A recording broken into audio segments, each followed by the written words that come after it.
Greetings and welcome to this week's edition of 401k Real Talk. This is Fred Barstein, contributing editor at wealthmanagement.com's RPA Edge and CEO at Trout, TPSU, and 401k TV.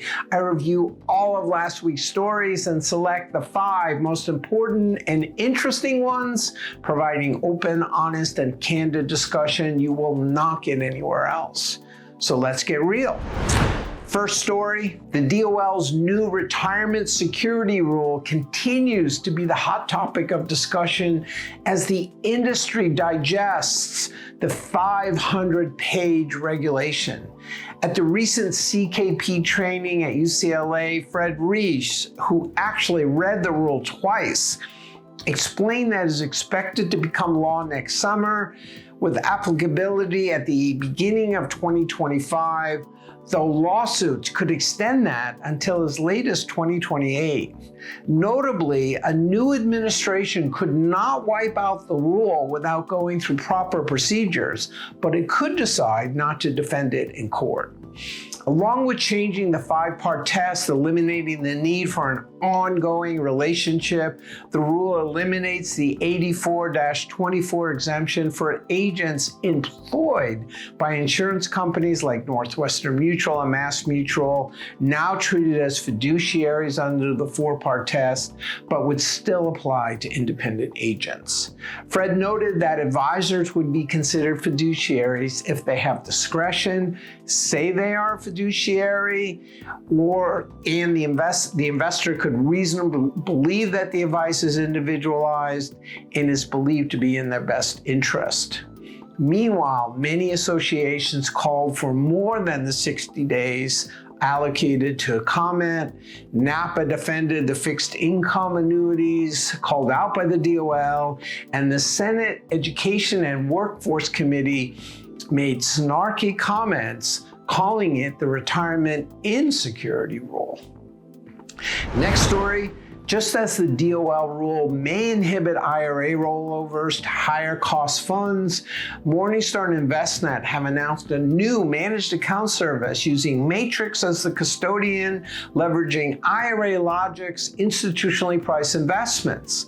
Morningstar will leverage their managed account platform, while Envestnet will provide fund selection and model portfolio services targeting smaller IRA accounts, most without an advisor. Next story, the Portability Service Network has gone live with 3 of the 6 founding members, including Alight, Vanguard, and Fidelity, with the other 3, Principal, Empower, and TIA, expected to be on board by the end of 2024. The network's first mission is to facilitate automatic transfer of low account balances. The DOL is required to create a lost and found database by the beginning of 2025. And while the network is just creating a data exchange protocol for small balance account transfers, there is hope that these providers, along with other record keepers expected to join, can figure out transferability issues that are inhibiting the adoption of retirement income, as well as a way to safely share participant data with advisors to fuel financial wellness services. Meanwhile, the initial launch facilitated by the Retirement Clearinghouse is a great beginning, not just for the Portability Service Network, but for the entire DC industry. Next story, driven by lower costs, CITs have overtaken mutual funds in DC plans, accounting for 36% of assets in 2022 compared to 34% for mutual funds, according to a Cerulli report. In 2021, mutual funds had accounted for 37% compared to 35% in CITs. Cerulli noted that respondents wanted more training on CITs. While the majority of these assets are in institutional markets, retail plans managed by RPAs are growing quickly, led by Great Gray, formerly Wilmington Trust. While no case has ruled that plans not using lower price CITs with the same strategy as the mutual fund is an issue, given the expanding nature of ERISA lawsuits and growing use of CITs, it would not be a surprise.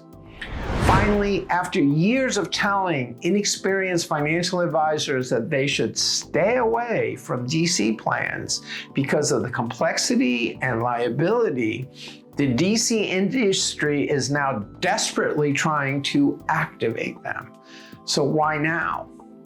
With the explosion of DC plans, which is only expected to accelerate, there is no way that the 13,000 DC specialists can handle all these new plans.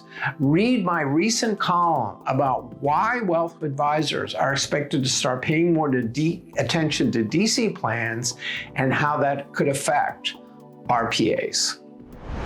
So those were the most important stories from the past week. I listed a few others I thought were worth reading, covering millions of COVID retirees are not returning to the workplace as expected. ADP will be offering annuities through Hewler. A lawsuit by United Airlines was filed against an advisory service. How AI could lead to greater fraud, and more news about the DOL Retirement Security Rule. Please let me know if I missed anything or if you have any comments. Otherwise, I look forward to speaking with you next week on 401k Real Talk.